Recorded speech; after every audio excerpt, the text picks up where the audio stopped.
Alors que l'Angleterre dormait, alors que les supporters de Manchester United pensaient que la direction d'Ineos prenait son temps, une réunion décisive s'est tenue dans le plus grand secret. Oubliez tout ce que vous avez lu hier. Oubliez les rumeurs qui envoyaient Ruben Amorim vers un retour impossible.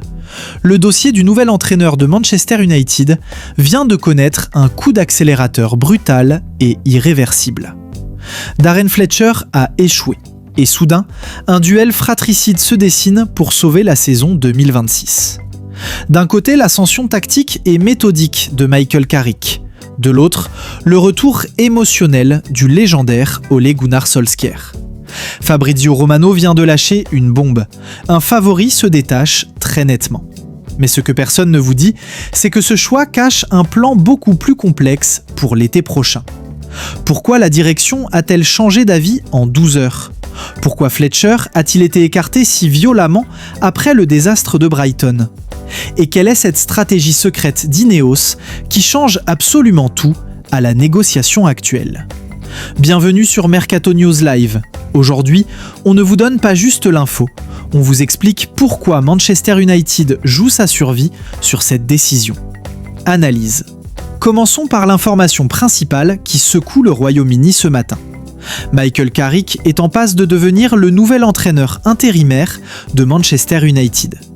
Selon les informations exclusives recoupées par nos sources et Fabrizio Romano, Carrick a passé un entretien formel avec la direction ces dernières heures. Le verdict des décideurs d'Ineos tient en 2 mots, extrêmement positif. Mais pourquoi lui et pourquoi maintenant ?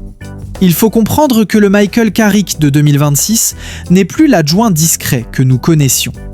Contrairement à l'image d'un simple ancien joueur, Carrick a passé ces dernières années à étudier, à se perfectionner, à devenir un véritable tacticien moderne. Lors de son entretien, il n'est pas venu parler de l'ADN du club, de la passion ou des gloires passées. Il est venu avec un dossier sous le bras. Les sources internes rapportent que sa vision pour corriger les défauts immédiats de l'équipe a bluffé la direction. Il a identifié les problèmes structurels laissés par le système d'Amorim et a proposé des solutions concrètes applicables dès la prochaine séance d'entraînement. C'est là toute la différence. United ne cherche pas une mascotte. Il cherche un ingénieur capable de réparer un moteur cassé en pleine course sur l'autoroute de la Premier League. Carrick connaît l'effectif, il connaît la pression d'Old Trafford, mais surtout, il a prouvé lors de son précédent et court intérim qu'il savait rester invaincu face à des équipes comme Chelsea ou Arsenal. Il est, à cet instant précis, l'option numéro 1. L'accord est proche. Mais est-ce le choix du peuple ? Pas sûr. Car en face, il y a l'ombre d'une légende. Il serait imprudent, voire irrespectueux, d'enterrer la piste Ole Gunnar Solskjaer. Si Carrick est le choix de la raison, Solskjaer reste le choix du cœur et de la disponibilité immédiate. Romano confirme que Solskjaer a lui aussi rencontré la direction. Et sa position est d'une classe absolue. Il ne parle pas d'argent. Il ne négocie pas une durée de contrat de 3 ans. Il a simplement dit au propriétaire « Je suis là si vous avez besoin de moi pour aider le club ».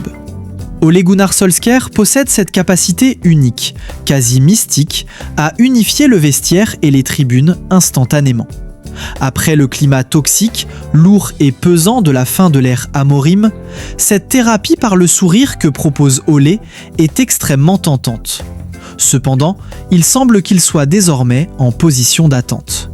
Il est le plan B de luxe. Si les négociations finales avec Carrick coincent sur un détail technique, ce qui est peu probable mais possible, Ole est prêt à signer dans l'heure. Mais soyons clairs, la dynamique des dernières 24 heures penche lourdement vers la solution tactique, vers Carrick. Il faut aussi parler des victimes, car dans ce Game of Thrones mancunien, Darren Fletcher a joué et il a tout perdu. Il y a encore 3 jours, la direction espérait que Fletcher puisse assurer l'intérim, tel un soldat loyal, jusqu'à la fin de la saison. Mais le match contre Brighton a été fatal. Ce n'était pas juste une défaite, c'était une humiliation dans le jeu. Une élimination en FA Cup et surtout, un vide tactique qui a effrayé les décideurs. Le constat est terrible. Manchester United est éliminé de la League Cup. éliminé de la FA Cup. La saison est virtuellement terminée en termes de trophées nationaux. La direction a réalisé qu'avec Fletcher aux commandes, il risquait non seulement une saison blanche, mais une fin de saison catastrophique au classement, mettant en péril les droits TV européens. Ils ont besoin d'un électrochoc, pas juste d'un accompagnateur. C'est ce match contre Brighton qui a forcé Ineos à appeler Carrick en pleine nuit. Mais voici la partie la plus importante de cette vidéo, celle que vous devez absolument comprendre pour saisir la stratégie réelle du club. Que ce soit Carrick ou Solskjaer, l'heureux élu ne signera pour l'instant que pour 6 mois. C'est un CDD de luxe. Pourquoi une telle précarité ? Parce que Manchester United a appris de ses erreurs. Souvenez-vous quand ils ont donné le poste permanent à Ole trop vite après une bonne série de victoires. Ils ne veulent plus refaire ça. Fabrizio Romano l'explique très bien. Le club va lancer dès maintenant un processus parallèle pour recruter un manager de classe mondiale pour l'été 2026. Ils vont établir une shortlist de 2 ou 3 noms galactiques. Cela veut dire que même si Carrick gagne ses 10 premiers matchs, le club continuera de chercher son remplaçant potentiel. C'est cruel, c'est le haut niveau. Bien sûr, si Carrick réalise un miracle, il entrera dans la discussion. Mais il n'y a aucune garantie. D'ailleurs, parlons finances une seconde. Le club doit encore payer près de 10 millions de livres à Amorim et son staff jusqu'en 2027. C'est une hémorragie financière qu'ils ne peuvent plus se permettre de répéter avec un nouveau contrat longue durée précipité. Pendant que l'Angleterre brûle, Paris respire. Ces derniers jours, certains médias ont tenté de déstabiliser le PSG en affirmant que Luis Enrique refusait de prolonger. La réponse de l'Espagnol ? Fake news. L'entente avec Luis Campos et Nasser Al-Khelaifi est totale. Ils préparent déjà l'effectif 2026 pour tout rafler. Priorité absolue, blinder les cadres comme Ousmane Dembélé. Le message est clair, circulez, il n'y a rien à voir. Direction Londres avec un dossier brûlant pour les Français, Mathys Tel. Arrivé à Tottenham en janvier 2025, le prodige est dans une impasse. À quelques mois de la Coupe du Monde 2026, il doit jouer. Son clan a posé un ultimatum aux Spurs. Titulaire dans 15 jours ou prêt immédiat. La rumeur folle, un intérêt du Paris FC qui cherche un coup médiatique énorme. Tottenham ferme la porte pour l'instant, mais la pression monte. En Espagne, c'est fait, ou presque. Deco a rencontré l'entourage de Marcus Rashford en Arabie Saoudite. Rashford revit au Barça. L'option d'achat est à 30 millions d'euros. Vu son niveau actuel, c'est un cadeau. Le Barça a déjà décidé, ils vont lever l'option. Rashford devrait devenir officiellement Blaugrana cet été. United va s'en mordre les doigts. Enfin, la guerre des chefs pour Marc Guéhi. Le rock de Crystal Palace est en fin de contrat.